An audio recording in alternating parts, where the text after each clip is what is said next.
Statistics के module में median का यह पहला वीडियो है। तो आप सभी का स्वागत है एक नए टॉपिक के साथ, जहां पे हम डिस्कस करेंगे मीडियन के बारे में।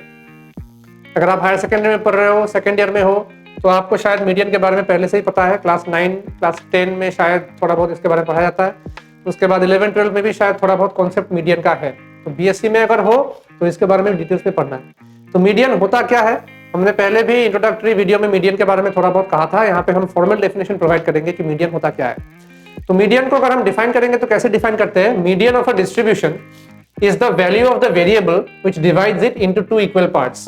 यानी कि एक मान लीजिए कोई डिस्ट्रीब्यूशन आपको दिया हुआ है, उस डिस्ट्रीब्यूशन में एक ऐसा पर्टिकुलर वैल्यू होगा जो वैल्यू क्या करेगा, उस डिस्ट्रीब्यूशन को दो इक्वल पार्ट्स में बांट देगा, दो इक्वल पार्ट्स में उसका भाग कर देगा। तो वो वैल्यू जो उस पर्टिकुलर डिस्ट्रीब्यूशन को दो इक्वल पार्ट्स में भाग करेगा, उसी वैल्यू को हम बोलते हैं मीडियन। ठीक है। It is a value such that the number of observations above it is equal to the number of observations below it. यानी कि उस वैल्यू को अगर हम कंसिडर करें तो उस वैल्यू से ऊपर जितने वैल्यूज होंगे और उस वैल्यू के नीचे जितने वैल्यूज होंगे, उन दोनों वैल्यूज का जो नंबर है वो इक्वल होगा। यानी कि मान लीजिए कोई वैल्यू आपको दिया हुआ है, उस वैल्यू के ऊपर अगर 15 वैल्यूज है, 15 अलग अलग वैल्यूज है, तो उस वैल्यू के नीचे भी 15 वैल्यूज ही होने होंगे, तभी हम उस वैल्यू को क्या बोल सकते हैं? मीडियन बोल सकते हैं। तो जो कि ये पोजीशन डिफाइन करता है ना, कि उस पोजीशन के ऊपर जितने वैल्यूज होंगे, पोजीशन के नीचे भी सेम नंबर ऑफ वैल्यूज ही होंगे। तो ये जो पोजीशन डिफाइन करता है, इसीलिए इस मीडियन को हम पोजिशनल एवरेज भी बोल सकते हैं। यानी कि पोजीशन के ऊपर डिपेंड करके या फिर पोजीशन के रेस्पेक्ट पे वो एवरेज, उसको हम बोल सकते हैं पोजीशनल एवरेज। ठीक है, ये हो गया आपका मीडियन का डेफिनेशन। काफी इंटरेस्टिंग और काफी छोटा डेफिनेशन है, इजी डेफिनेशन है, तो जिसको नोट करना है नोट कर सकते हो। उसके बाद हम डिस्कस करेंगे फॉर्मूला, यानी कि कंटीन्यूअस फ्रीक्वेंसी डिस्ट्रीब्यूशन अगर आपके पास दिया हुआ है तो ऐसे क्वेश्चन ज्यादातर आते हैं एग्जाम में। तो कंटीन्यूअस फ्रीक्वेंसी डिस्ट्रीब्यूशन के केस में मीडियन का फॉर्मूला क्या होगा, यहाँ पे हम सिर्फ फॉर्मूला डिस्कस करेंगे। नेक्स्ट वीडियो में हम इस फॉर्मूला को यूज करके एक सम आपको करके बताएंगे कि कैसे करना है। तो मीडियन का फॉर्मूला होता है L plus H by F N by 2 minus C। ठीक है, L है, H बाय F है, N बाय 2 माइनस C है। तो ये अलग अलग लेटर्स जो हमने यूज किया है उसका मतलब क्या होता है हमें जानना होगा। L का मतलब होता है lower limit of the median class. Median class कैसे निकालेंगे? तो सभी को पता है कि क्यूमुलेटिव फ्रीक्वेंसी कैसे निकाला जाता है ना। जितने भी फ्रीक्वेंसीज आपको, मान लो ऐसे फ्रीक्वेंसीज आपको दिए हुए हैं 1, 7, 9, 8, 15, ऐसा कुछ आपको दिया हुआ है। तो ये हो गया फ्रीक्वेंसी, ये भी फ्रीक्वेंसी, ये भी फ्रीक्वेंसी, ये भी फ्रीक्वेंसी, ये भी फ्रीक्वेंसी। तो क्यूमुलेटिव फ्रीक्वेंसी कैसे होगा? ये 1 प्लस 7 करो 8, 7 प्लस 9 करो कितना? 16, 16 प्लस 8 करो 24, 24 प्लस 15 करो कितना? 39। तो ये हो गया आपका क्यूमुलेटिव फ्रीक्वेंसी का कॉलम। यानी कि एक फ्रीक्वेंसी को दूसरे फ्रीक्वेंसी के साथ ऐड करके जाना होता है बस।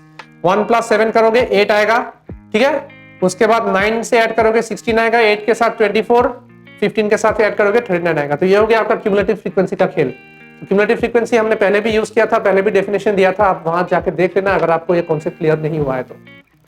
Lower limit of median class, अभी मीडियन क्लास का डेफिनेशन क्या है? Median class is the class corresponding to the cumulative frequency just greater than n by 2। n का मतलब हो गया आपका total number of observations, n का मतलब, कैपिटल N का मतलब हो गया आपका total number of observations. So total number of observations divided by 2 करो। ठीक है, जो वैल्यू आएगा उस वैल्यू के नजदीक में, उस वैल्यू के सबसे नजदीक में जो क्यूमुलेटिव फ्रीक्वेंसी है, उस क्यूमुलेटिव फ्रीक्वेंसी के अगेंस्ट में जो क्लास है, क्लास का मतलब पता है, इस प्रकार से होता है 0 से 5, 5 से 10, 10 से 15, इस प्रकार से क्लास इंटरवल्स आपको दिए हुए होते हैं, है कि नहीं? तो फिर एक बार बता देता हूं, मीडियन क्लास का मतलब होता है कि पहले आप n by 2 करो, total number of observations divided by 2 करो, उसका वैल्यू जो है, मान लो n by 2 का वैल्यू 15 है, तो 15 से जस्ट थोड़ा बड़ा, 15 से जस्ट थोड़ा बड़ा क्यूमुलेटिव फ्रीक्वेंसी कौन सा है आपको देखना है। 15 से बड़ा क्यूमुलेटिव फ्रीक्वेंसी अगर 16 है, तो 16 के अगेंस्ट में जो क्लास इंटरवल आपको दिया हुआ है वही क्लास होगा आपका मीडियन क्लास। ठीक है, ये डेफिनेशन था। इसका उपयोग करके, इस कॉन्सेप्ट का प्रयोग करके हम सम्स कैसे करेंगे हम देखेंगे नेक्स्ट वीडियो में। F का मतलब होता है फ्रीक्वेंसी ऑफ मीडियन क्लास, यानी कि मीडियन क्लास का जो फ्रीक्वेंसी है वो। H का मतलब है मैग्नीट्यूड ऑफ मीडियन क्लास, मतलब मीडियन क्लास का जो अपर लिमिट है माइनस लोअर लिमिट कर दो, जो वैल्यू आएगा वही होगा H की वैल्यू। C का मतलब है CF of class preceding median class, यानी कि मीडियन क्लास से पहले वाले जो क्लास इंटरवल है, उस क्लास इंटरवल में जो फ्रीक्वेंसी है उसका वैल्यू होता है C। तो इसी चीज का यूज करके हम ये फॉर्मूला यूज करके मीडियन की वैल्यू हम निकालते हैं फॉर कंटीन्यूअस फ्रीक्वेंसी डिस्ट्रीब्यूशन। तो ये था मीडियन के बारे में इंट्रोडक्शन और बेसिक फॉर्मूला। तो इस चीज का यूज करके हम नेक्स्ट वीडियो में सम करेंगे। वीडियो अगर समझ में आया, अच्छा लगा तो लाइक कीजिएगा, चैनल को शेयर कीजिएगा और सब्सक्राइब कीजिएगा। और कोई डाउट हो तो कमेंट में जरूर पूछिएगा, हम उसको क्लियर करने की कोशिश करेंगे। Thank you.